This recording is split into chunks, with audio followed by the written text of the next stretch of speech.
And you mentioned that the Biden administration could have struck this deal at any moment when he was president. And we just had Kamala Harris tweet out so proudly, like she was bragging that, Trump shouldn't really get all the credit for making this so-called peace plan. It was really her and Biden that brought most of the peace to Gaza. What are your thoughts on that?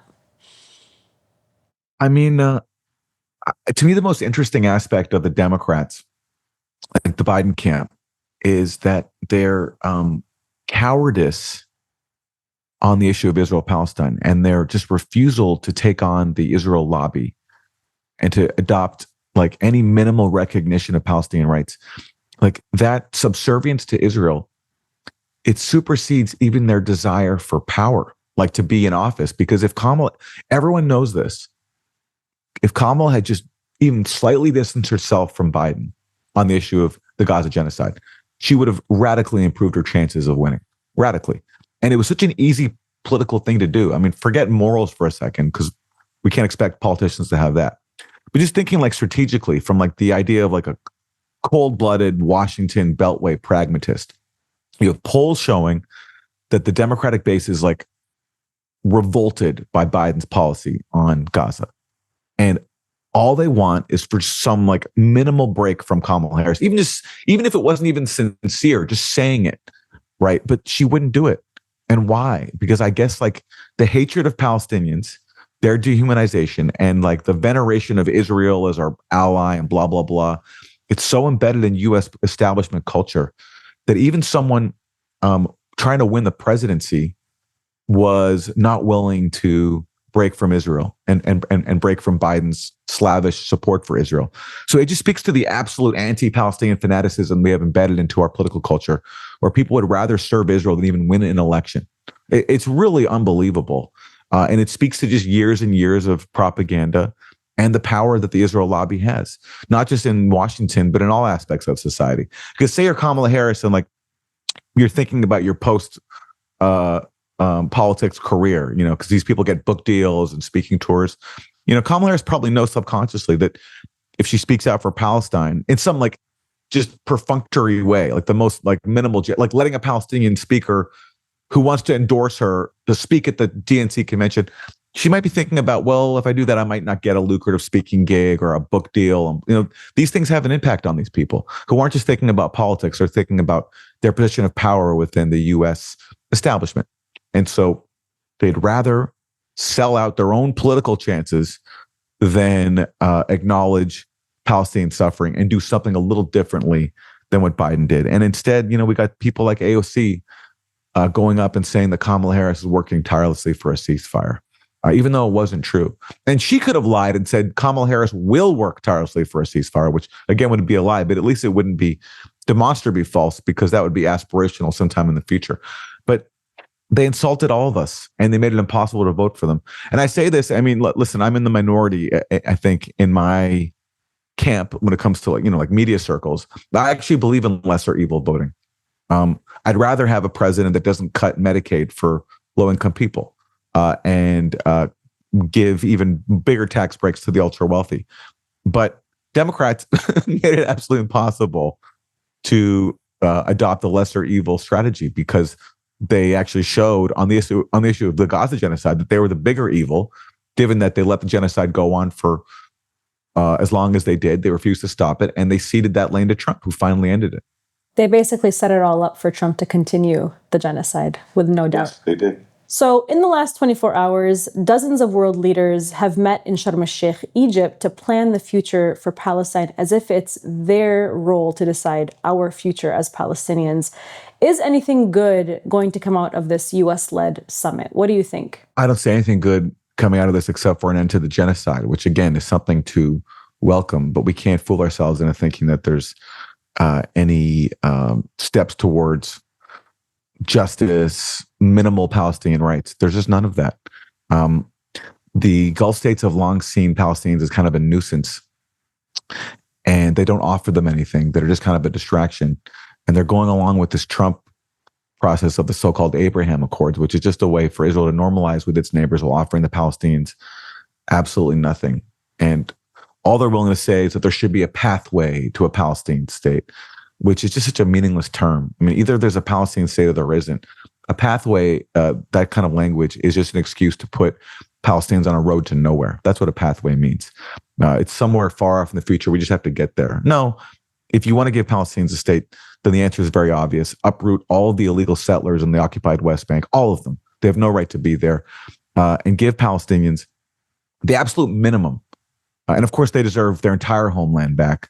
But the problem there is Israel's nuclear weapons, and I just don't see the immediate path to achieving that. So at the very minimum, give Palestinians what their leaders have already accepted, a state in 22% of their stolen homeland.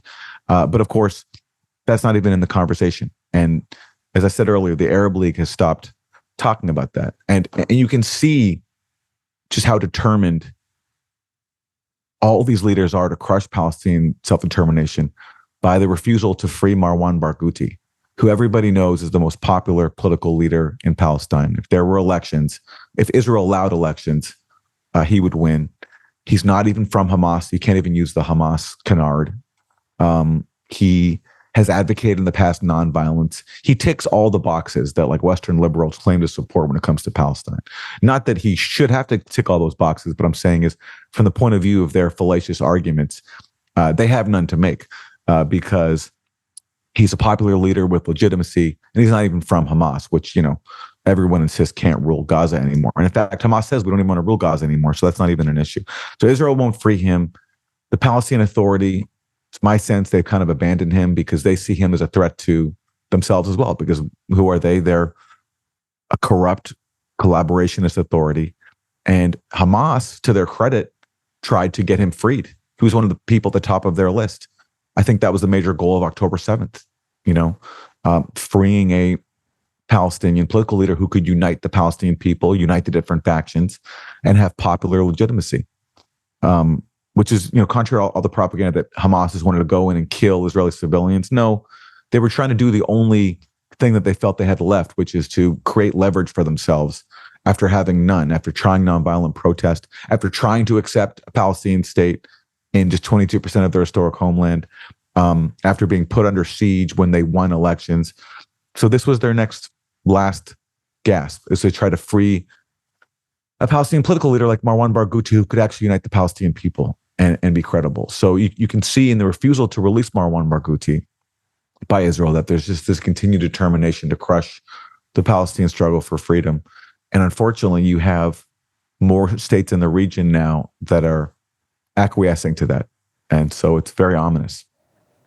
Absolutely. And what's even more ominous is how this genocide has completely transformed, or maybe even lifted the veil on just this Israeli takeover of our corporate media and political system. I mean, on the home front, we have pro-Israel multi-billionaires like the Ellisons buying CBS and possibly TikTok. That's coming up here very soon. And installing Barry Weiss as editor-in-chief of CBS. The Financial Times has reported that it was explicitly her pro-Israel views that got her the job. So what have you made of this hire, and what does this say about the state of modern journalism today? I'm a fan of comedy, and so my problem is I love comedy so much that in thinking about Barry Weiss being installed at the head of CBS News, I like the humor of it just takes over, because to me it's hilarious. This like unqualified opinion columnist who's made a career out of like being an activist for Israel with no journalism experience whatsoever, with founding an outlet that's like just such a transparent joke. One of their biggest stories was trying to deny the famine in Gaza by making the argument that because some of the famine-stricken kids had pre-existing conditions and it's not really a famine. But of course, the fact that suffering, medically compromised people experience starvation is of course that's going to happen when you have a famine. Is like the most vulnerable people are going to suffer first. I mean, that's just like So anyway, her being installed to CBS News, and like imagine being a CBS News employee who like tries to take journalism seriously, and all of a sudden your new boss is someone with no journalism experience who's there because she's a pro-Israel activist, and it's just like, hey, I'm your boss now. It's a bad comedy. So it's funny, and it does lift the mask off of, Zionist control of our media. along with the fact that TikTok has been taken over by the same forces that installed Barry Weiss at CBS News. Because as U.S. politicians from Mitt Romney to Anthony Blinken openly admitted, the kids were seeing too much footage of dead babies in Gaza, and they were mad about it. So therefore we have to shut TikTok down. So the mask is off. It's funny, but it's also terrifying. It speaks to this continued erosion of our freedom, of our a press that's actually doing its job, and the upside is that nobody trusts these institutions anymore. And do you think Barry Weiss is going to help the fortunes of CBS News? I feel bad for its employees, but given that CBS News is a part of a propaganda system that overall indoctrinates people on core issues of foreign policy, especially of U.S. hegemony, then maybe Barry Weiss by heading CBS News is doing us all a favor by just exposing what a complete scam our so-called free press is. Well, a recent poll showed that what trust in American media is at the lowest point it's ever been in recent history. I think the number was 25% or something like that. And makes me wonder, who are these 25% individuals? I mean, I would think it's this remaining Christian Zionist supporters of Israel. And so she will definitely keep them entertained. So for my final question for you, Aaron, in recent years, we've seen Twitter being purchased by the stridently pro-Israel Republican Elon Musk. We've seen Jeff Bezos tell his staff at the Washington Post that critiquing capitalism and the U.S.-led order is explicitly barred. And we're seeing now the forced sale of TikTok to Larry Ellison, who is the Israeli military's largest international funder. Is there any hope in this media landscape as an independent journalist yourself who covers the forever war machine? And where can people turn to get the truth? Well, listen, one result of the recent Trump period is a complete collapse in trust in corporate media.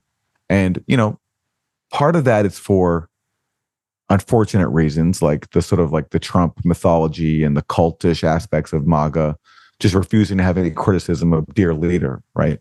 That's one reason for the decline of trust in corporate media, which is not a thing to welcome. But another reason is totally legitimate, which is that the media did act in a deceptive way and on so many issues related to Trump. I mean, the most, I think, obvious example, and the one I spent a lot of time on, is Russiagate, one of the dumbest conspiracy theories of all time. The fact that the idea that Trump is a Russian agent and he's compromised by the Kremlin and Russian oligarchs, and Russia waged this massive interference campaign to brainwash Americans.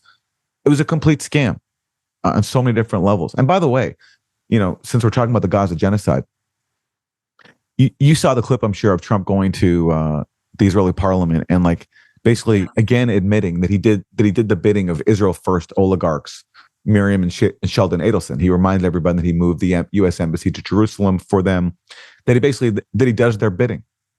And compare that to all the time and energy, to how much time was wasted going down this rabbit hole of the fictional Russian oligarchs controlling Trump and the fictional Kremlin minders controlling Trump. Do any of these people who fear-mongered about so-called Russian interference have anything to say about Trump's open admission of doing the bidding of Israel oligarchs under Israeli influence? No, because Russiagate was just a scam. And so, for good reason, people don't trust the media because everyone in the media, including, I'm sorry to say, some of our independent media colleagues went along with it. So in that respect, there are aspects of the decline of trust in corporate media that are positive, but there's also a cultish MAGA element here where there's just no criticism tolerated of the leader.